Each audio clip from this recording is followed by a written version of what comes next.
Hey everyone, welcome back to our channel. आज की class में we'll be discussing the unifications from chapter Rise of Nationalism in Europe. Unifications आपकी दो सबसे important है. First would be that of Germany and दूसरी है आपकी Italy की. And in this one video, I'll be explaining both of them in absolute detail using flowcharts. So let's start. सबसे पहले let's start with the story of Germany. Now Germany के अंदर हमने इस चैप्टर की बिगिनिंग से पढ़ा हुआ है कि नेपोलियन ने कुछ 39 कॉन्फेडरेशंस बनाई थी. Now what do we understand by confederation is, आप सिंपल वर्ड्स में इसको समझ लो, इट मीन्स स्टेट्स.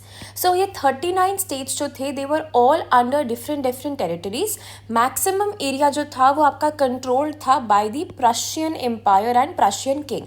एंड बाकी रीजन्स जो थे वो आपके डिस्ट्रीब्यूटेड एंड डिवाइडेड थे बिटवीन 3 मेन एरियाज. एक था आपका ऑस्ट्रिया का, दूसरा डेनमार्क एंड तीसरा फ्रांस. सो इन 4 एरियाज में से we had to basically carve out an entire territory जहाँ पे सिर्फ कौन से लोग हो, आपके जर्मनी के लोग हो. ये प्रोसेस सबसे पहले हमने स्टार्ट करा था इन द ईयर 1848 जब रेवोल्यूशनरीज के अंदर there was a topic in this chapter where we were discussing the age of revolutionaries. उस एज ऑफ रेवोल्यूशनरीज वाले सेक्शन के अंदर भी डिस्कस्ड कि मिडिल क्लास के जो आपके लोग थे उन्होंने एक ट्राई करा, प्रोसेशन लीड करा, बेसिकली गैदरिंग क्रिएट करी नेशनल असेंबली बनाने की जहाँ पे सारे लोग आपके जर्मन नेशनैलिटीज़ हैं. ये चीज़ हमने करी थी in 1848 and nearly 831 representatives इसके लिए आपका इकट्ठा हुए थे in the Frankfurt Parliament. पर ये पूरा आपका जो मूवमेंट था it was repressed. repressed का मतलब होता है दबा दिया गया था, चुप करा दिया गया था by 2 kinds of people. पहला है monarchy with the help of military. and ये पूरे सेक्शन के बाद हमारी जो जर्मन की यूनिफिकेशन थी, जो रेवोल्यूशनरीज का पूरा इंटेंशन था वो एज इट इज़ रह गया था and this was a failed revolution. ये रेवोल्यूशन तो फेल हो गया विच मीन्स 39 एरियाज हमारे कलेक्ट नहीं हो पाए. बट उसके बाद से आपके जो किंग थे प्रशिया के, now the Prussian king realize कि भाई सारे हमारे जो जर्मन के सिटीजन्स हैं वो eight the end of the day चाहते क्या है कि हमारे पास एक यूनिफाइड टेरिटरी हो. यूनिफाइड का मतलब क्या होता है, जहाँ सारे लोग इकट्ठा रहते हैं, there is a sense of collectiveness, there is a sense of common history and belonging. तो उन्होंने बोला कि नाउ दैट आपको सिर्फ एक कलेक्टेड एरिया चाहिए. ये चीज़ तो मोनार्की भी कर सकती है. So instead of revolutionaries this entire thing was now carried out under Prussia की मोनार्की की लीडरशिप. एंड किंग ने बोला कि भाई मैं ये रिस्पॉन्सिबिलिटी आगे दे रहा हूँ to chief minister Otto von Bismarck. ये बहुत इंपॉर्टेंट क्वेश्चन है. He is also known as the architect. Architect का मतलब होता है a person behind the entire planning situation. So वो आपके जर्मनी के यूनिफिकेशन में थे ऑटो फॉन बिस्मार्क. उनको हमने बोला कि भाई आपकी रिस्पॉन्सिबिलिटी है, कुछ भी करो ये सारे एरियाज़ के अंदर से. कौन से एरियाज़ में से, यहाँ हम बात कर रहे हैं areas like Austria, Denmark, France.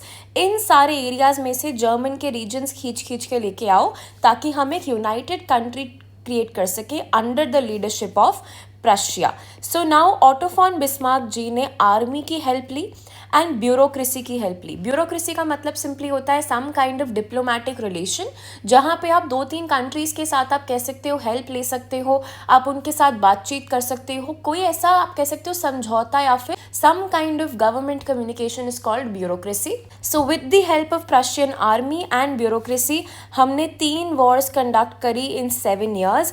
And ये तीनों ही जो आपके रीजन्स थे ऑस्ट्रिया, डेनमार्क एंड फ्रांस, इनमें जितने भी आपके लोग थे जो बोल रहे थे जर्मन, उनको हमने वापस ले लिया. एंड इससे जीत कौन गया, Prussia. So now Prussia became the main head जिसके अंदर सारे जर्मन स्पीकिंग टेरिटरीज यूनाइट हो गई. आई hope I am clear with this much. Now अगर ये क्वेश्चन आपका 3 मार्क का आता है तो यूनिफिकेशन सिर्फ इतनी आपकी काफ़ी है. But I would personally recommend कि in case this question comes for 5 marks आप पूरा प्रोसेस एक्सप्लेन करोगे कि हमारे किस दिन ये चीज़ हुई थी, कौन कौन लोग वहाँ प्रेजेंट थे, etcetera etcetera. So second half में स्टार्ट करती है. ये आपका जो है पूरा प्रोसेस है ऑफ द किंग की क्राउनिंग, कि किंग को हमने जिस दिन पूरी टेरिटरी हैंड ओवर करी, उनको जब हमने जर्मनी का हेड बनाया वो कौन सा दिन था, वहाँ पे कौन कौन प्रेजेंट था. So let's start. ना आपका डे आता है 18th January 1871 and this was a very cold morning. Naturally पूरे यूरोप में जनवरी के मंथ में इट्स एक्सट्रीम कोल्ड, सो ये कोल्ड बिटर मॉर्निंग कहलाई जाती है. एंड हमारे किंग का नाम is extremely important from MCQ perspective as well. His name is Kaiser William one and ये बन गए हमारे जर्मन के emperor. Actually he was the king of Prussia already, and क्योंकि नाउ इनके कंट्रोल में जर्मनी भी आ गया, सो इनकी टेरिटरी बेसिकली एक्सपैंड हो गई.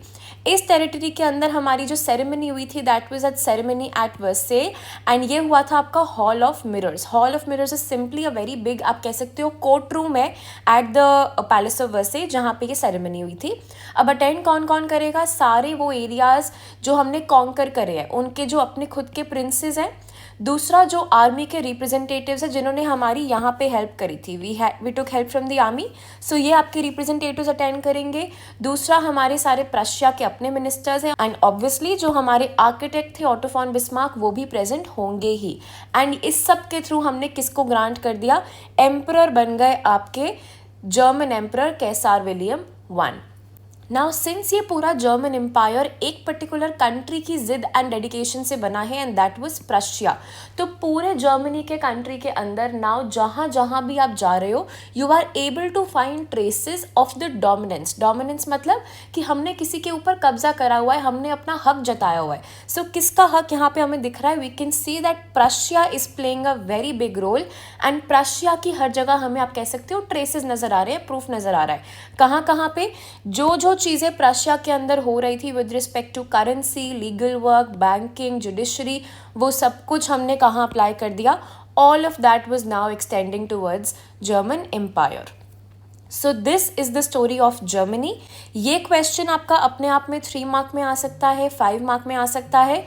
यूनिफिकेशंस यूजुअली 5 मार्क कैटेगरी में ही आती हैं, and a good news for you is कि हमेशा यूरोप की यूनिफिकेशंस जब 5 मार्क में आती हैं 99% चांस होता है कि वहाँ पे आपको वो और में एक ऑल्टरनेट क्वेश्चन देंगे which will not be from unifications. करके ज़रूर जाना बिकॉज इन सब के एमसीक्यूज भी बन सकते हैं, बट ईदर वे अगर आपको एग्जैक्ट ये पॉइंट बाय पॉइंट ना लर्न हो, सिर्फ स्टोरी समझ लो, इतना कर लो कि आप इसके 5 पॉइंट्स बना सको in your own words. Just written some of the cue points, for example name of the person, कौन सी कंट्रीज के साथ वॉर, एंड हमारी क्या सेरेमनी हुई थी, कहाँ हुई थी. सो ये सारा आप अगर कर लोगे you should be sorted for 5 marks. I hope I am clear with this much. Let's move on to the next section. Now let's start with the story of Italy. Italy की पूरी स्टोरी आपकी start होती है by simply mentioning कि जो हम current Italy का आपका मैप जानते हैं, पहले it was not one United area बल्कि उसके आपके 7 स्मॉलर पार्ट्स थे जहाँ पे सारे आपके अलग अलग तरह के रूलर्स थे. इनमें से आपका एक पार्ट था which was Sardinia Piedmont. Now Sardinia Piedmont was the only Italian region in this entire portion, and बाकी सारे आपके डिफरेंट रूलर्स के कंट्रोल में था. ये आपका जो नेक्स्ट पोर्शन आता है अबाउट कौन सा रीजन किसके कंट्रोल में है, please mark it as super important because this in itself is a very important MCQ. कि नॉर्थ हमारा जो था was control by Austrian Habsburg empire. Habsburg empire की स्टोरी में हमने पढ़ा था कि there was a region of alpine area, and alpine area के अंदर we had some Italian provinces. अगर आप याद करोगे when we were talking about making of nationalism in Europe, उसमें इटालियन प्रोविंसेस में आपके 2 एरियाज थे, लोम्बार्डी एंड वेनेशिया. वो बेसिकली आपके वही एरियाज हैं जो कंट्रोल थे by the Austrian Habsburg empire. Central portion में जब हम आते हैं तो that was controlled by the Pope. Pope simply means यहाँ पे ज़्यादा पावर थी ऑफ द क्लर्जी या फिर people belonging to the church section. And south में थे आपके बर्बन किंग्स ऑफ स्पेन. अब Bourbon word I am pretty sure आपको काफ़ी फेमिलियर साउंड करेगा बिकॉज जो आपके बर्बन किंग्स है ये वो किंग्स थे जो आपके फ्रेंच रेवोल्यूशन के टाइम पे फ्रांस को छोड़ के आके स्पेन की साइड पे सेटल हो गए थे, and these people eventually moved on to Italy and established control on the southern portion of Italy. तो मतलब यहाँ के जो आपके पॉपुलेशन है, जो आम जनता है, वो सारी आपकी एक ही लैंग्वेज बोलती है which is Italian. But the problem is यहाँ पे रूल अलग अलग तरह के एम्पायर्स का है बिकॉज वी ऑल नो कि जो आपके एम्पायर्स होते हैं, डायनेस्टिक एम्पायर होते हैं, उनमें कुछ भी कॉमन नहीं होता है. All they care about is territory. So Italian speaking regions में इन तरह का डिफरेंट कंट्रोल था. नाउ प्रॉब्लम आपकी यहाँ खत्म नहीं होती है, there was one more main problem कि जो आपकी इटालियन लैंग्वेज थी उसका भी एक कॉमन फॉर्म नहीं था, मतलब उसके भी हमारे पास थे बहुत सारे अलग अलग डायलेक्ट्स। डायलेक्ट्स का मतलब होता है वेरिएशंस, या फिर आप कह सकते हो लोकल वर्जन्स होते हैं एक लैंग्वेज के। तो इटालियन लैंग्वेज भी फिलहाल हमारे अंदर कॉमन नहीं थी।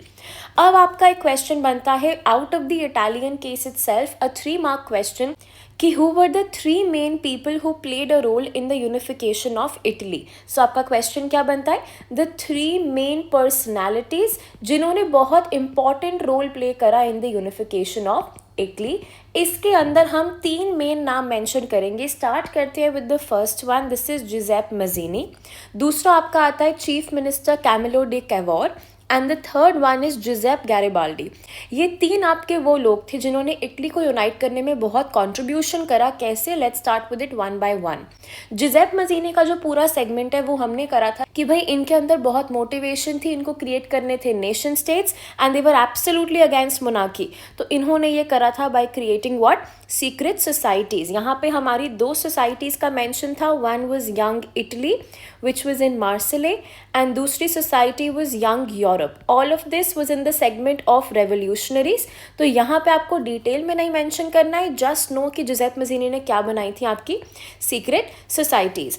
And then he also held some revolutions which were in Liguria and 1848 में to unite Italy। लेकिन ये दोनों ही क्या थे, failed revolutions थे, which means इनका कोई as such conclusion नहीं आया। There was no such unification which came out of these revolutions। But इनका contribution कहाँ रहेगा, simply लोगों के अंदर inform करने के लिए, लोगों को हल्का सा आप कह सकते हो motivate करने के लिए to start a rebellion। अब नाउ दैट हमारे ये सारे रेवोल्यूशंस फेल हो गए, अब मैंटल का मतलब होता है सम काइंड ऑफ रिस्पॉन्सिबिलिटी। जब रेवोल्यूशन से यूनिटी नहीं क्रिएट हो पा रही तो रिस्पॉन्सिबिलिटी किसके ऊपर आएगी, सार्डिनिया के ऊपर। Sardinia was the only region जो एक एक्चुअल इटालियन पर्सन रूल कर रहा था, बाकी सारे तो आपके एक्सटर्नल पावर्स थी। तो king Victor Emmanuel who was the king of Sardinia realise कि भाई अगर कोई अब इटली को यूनाइट कर सकता है तो it is my responsibility, which is why Victor Emmanuel took on the leadership to carry out what? The unification of Italy. I hope I'm clear. अब ये हमने क्यों करा, बिकॉज हमारा एक बहुत स्ट्रॉन्ग बिलीफ है कि भाई जिस दिन इटली के अंदर आ जाएगी यूनिटी, उस दिन बहुत हमें हेल्प मिलेगी दोनों टर्म्स में, economy and political dominance. Economy and political dominance का मतलब होता है कि हमारी जो ट्रेड है, जो हमारा फाइनेंस है, इनकम है, ये इम्प्रूव हो जाएगी। एंड सिंस अब हमारे पास बहुत सारे रीजन्स जो फिलहाल डिवाइडेड है, जब ये सारे पॉलिटिकल डिविजन्स आपस में एज ए यूनिट बिहेव करने लग जाएंगी तो होगा क्या, थोड़ी सी सेंस ऑफ सिक्योरिटी बढ़ जाएगी, आप में आपस की मिलिट्री से आप थोड़े स्ट्रांग हो जाओगे। सो एवरीबडी अंडरस्टूड कि जिस दिन इटली यूनाइट हो गया उस दिन it will lead to a lot of dominance in this area. तो हमने ये रिस्पॉन्सिबिलिटी हैंड ओवर कर दी टू अ पर्सन जिनका नाम था चीफ मिनिस्टर कैवोर। अब चीफ मिनिस्टर कैवोर जैसे हमारे जर्मनी की स्टोरी में वहाँ पे ऑटो फॉन बिस्मार्क थे, वैसे ही यहाँ पे हमारे कैवोर जी हैं। अब इन्होंने 2-3 चीज़ें करी। अब इनके बारे में 2-3 चीज़ें आपको गिवन है। पहली चीज़, ही लेड द 1859 रेवोल्यूशन। दूसरी चीज़, he spoke French better than Italian, because we all know कि जितने भी आपके एरिस्टोक्रेसीज थी, मतलब मोनार्की थी, नोबिलिटी थी, वो सारे ही आपस में कम्युनिकेट करने के लिए एक कॉमन लैंग्वेज यूज़ करते थे, which was French. So natural सी बात है, वो भी क्या है, एक एरिस्टोक्रेसी के ही आप कह सकते हो सर्वेंट है, मंत्री है, मिनिस्टर है, which is why he spoke French better than Italian. And इन्होंने करा क्या, he basically used an alliance with France. Alliance का मतलब होता है मैंने सामने वाले के साथ हाथ मिला लिया कि हम दोनों मिलके किसको हरा देंगे, ऑस्ट्रिया को। So Italy and France together defeated Austria. तो जो मेरी यहाँ पे प्रॉब्लम थी with respect to northern side, ये तो मैंने कंट्रोल कर ली फ्रांस की हेल्प के साथ। देन हमारे नेक्स्ट पर्सन आते हैं, इनका नाम है जुजेप गैरिबाल्डी। इन्होंने यूज़ करे आर्म्ड वॉलंटियर्स। आर्म्ड वॉलंटियर्स का सिंपली मतलब होता है हमारे कॉमन सिटीजन्स, जिनको मैं कन्वर्ट कर देती हूँ into soldiers by giving them some kind of training, giving them some kind of ammunition. तो इनकी ट्रेनिंग की हेल्प से मैं कहाँ चली गई, towards southern Italy, and then eventually मैं पहुंच गई किंगडम ऑफ 2 सिसिलीज। यहाँ पे मैंने सारे आपके किंग्स ऑफ स्पेन को भगा दिया। एंड इस पूरे रेवोल्यूशन में सपोर्ट मिला मुझे फ्रॉम वन कम्युनिटी जिससे मुझे कोई उम्मीद नहीं थी, we got the support from the peasant community because वो सारे भी परेशान थे. उनको हमने मोटिवेट करा बाय यूजिंग अ स्लोगन जिसका नाम था L'Italia. So L'Italia was basically, हमने नारा लगाया, हमने हिम्स कंपोज करी, सॉन्ग्स वगैरह गाए to create a feeling of belongingness with respect to Italy. तो हमने ला टालिया का जो नोशन है उससे पेजेंट्स का मैंने सपोर्ट गेन कर लिया एंड सारे आपके जो बर्बन किंग्स ऑफ स्पेन थे उनको मैंने इस एरिया से रूल आउट कर दिया. And at the end of all of this finally हमारा इंडिपेंडेंस हमें मिल गई इटली को as a united country in 1861. Please note यहाँ पे आपके 3 मेन ईयर्स ऑफ मेंशन है. 3 आपके ईयर्स आएंगे मेंशन के इम्पॉर्टेंट. पहला आपका है 1859, दूसरा है 1860 एंड लास्ट इज 1861. ये 3 ईयर्स के थ्रू फाइनली हमें मिल गई independence and with this we complete the unification of Italy. अब इटली यूनिफिकेशन में से लाइक आई मेंशन 5 मार्क का क्वेश्चन तो आता ही आता है. साथ में they can ask you about the 3 main personalities और the 3 main years of revolution. So with this, we have completed both the unifications of Germany and that of Italy. In case of any question, you can leave it down in the comment section and I will definitely answer. If you like this video, please like, share and subscribe to our channel. Please share it with as many friends as you can. Let's not be selfish. And in case you have any request for any other topic from history, geography, eco-civics, please do let me know and I will definitely plan a video on that. So I hope this helps. All the best for your exams and I'll see you in the next one.